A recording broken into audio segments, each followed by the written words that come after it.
G'day friends, and welcome once again to a daily dose pep talk from your Aussie Covid Chaplain. G'day from down under. And as we've been following along this theme about it's your life, we're getting very, very close to Christmas. Christmas Eve now. I trust that you've got everything under control, everything prepared, and I also trust that your day is not being spoiled. Your Christmas isn't being spoiled because of the lockdown nonsense and things that are going on in different parts around the world. It certainly has been a great time of upheaval. I trust that you've managed to keep your feet somehow on the ground. And I hope I've been able to help you along the way in that whole process as well. And friends, I will be doing a broadcast tomorrow. It won't be a long one, but it'll just be basically a Christmas greeting for you. And you're welcome to fit that into your day as and when you can. And if you are particularly missing out on the joys of Christmas because you're locked down, then at least I'll be in touch with you tomorrow.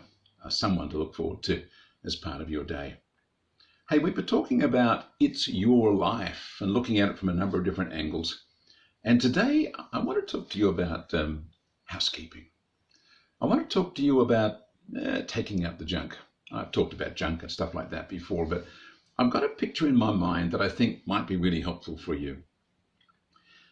Sometimes in life we have things that other people use or they take advantage of. You know, if you're sharing a bedroom with a brother or a sister, you might find that they'll put things in the drawers in your cupboard, or they'll dump things on the floor where your things are meant to be or whatever. And you have this sort of encroachment upon you and upon your world by other people.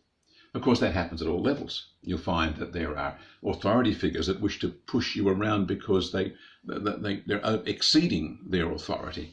You find other people who need somewhere to dump something, and they just dump it on you because you're a soft target. There are different ways in which other people can impose upon you. And maybe the kind of picture that might help us work through that is the picture of someone that has a car, and that they're driving their car one day and they pull over to the curb and think, this is my car. Why is it so full of other people's junk?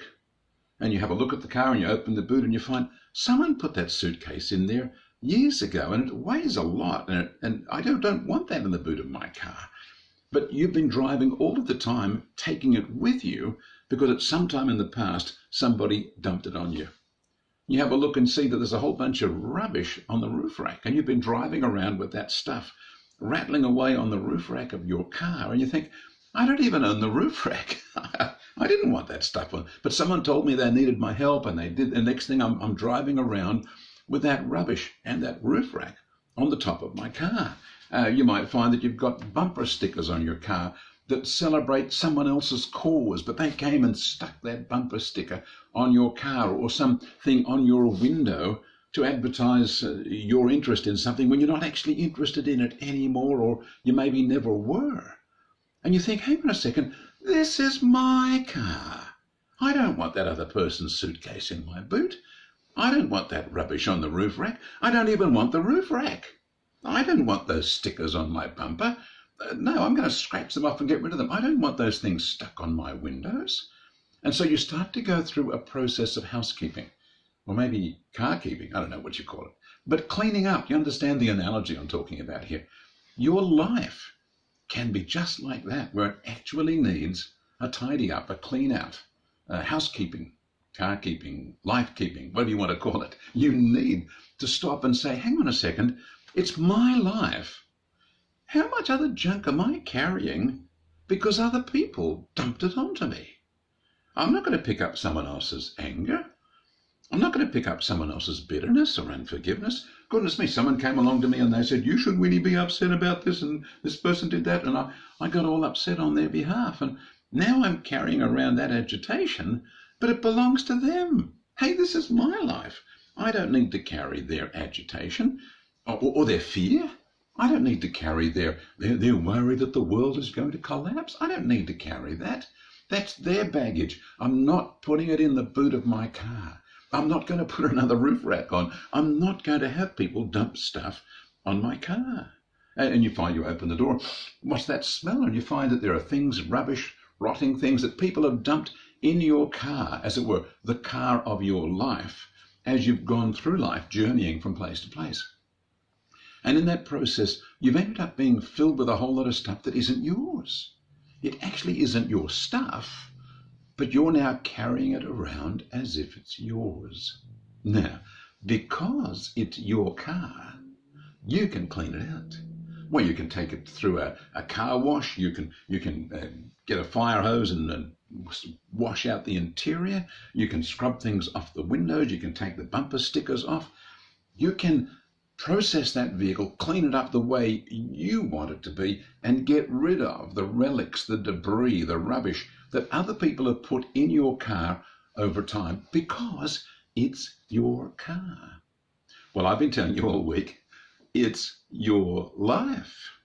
And so there's a whole bunch of stuff similar to the rubbish people would leave in a car that people have placed in your life.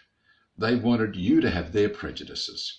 They wanted you to have their attitudes. They wanted you to have their beliefs and passion about things that they never really bought into it. It wasn't really yours.